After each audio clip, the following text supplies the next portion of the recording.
Таныс қойыңдар, бұл Боб, Джеймс Боб. Және ол бүгін жасырын агент, әлемді құтқарып көретін. Оған әлемдегі ең қуатты бомбаны өшіру керек болады, бірақ алдымен оған бару керек. Саған жабдықтар керек болады, Боб. Үштік костюм, лазері бар сағат, рентгені бар көзілдірік және акулалар репелленті.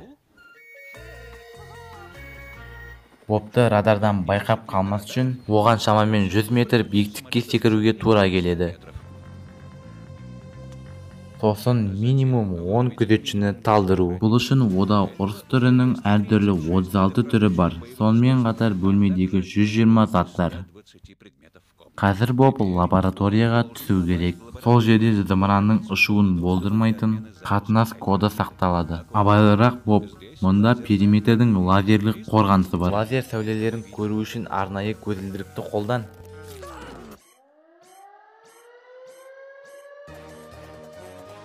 Сені қайтадан қорқытқым келмейді, бірақ сен ұсталып қалсаң, саған сумен қинап бастайды.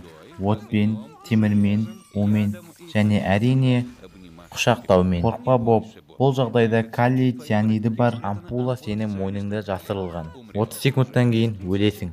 Жарайды, бұл жоспарына көшейік. Сен көлікке дейін бару керексің, бірақ алдымен саған бұл жерден шығу керек. Тұтқаны шеш, сен бұны істей аласың. Өзіңнің үлкен саусағыңды жай ғана сындырып істеп көр. Сен тырыстың. Енді қаш. Дәлізден тіке, солға, оң жақта күзетші бар, есікке кір, құмыраға айнал. Енді тіке, сен бұны істедің. Енді көлікке мін, ешқандай жағдайда жарылысқа бұрылма. Жаман жағдайда сен өзіңді қабаққа күйдіресің. Бірақ бұдан да қорқыныштысы, сен керемет емессің.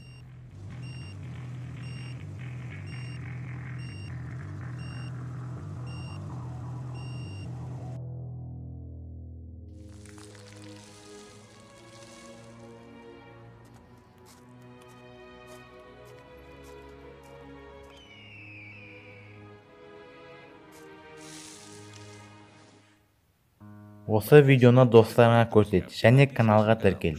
Бобқа жаңа эксперименттерді өткізіп алмас үшін.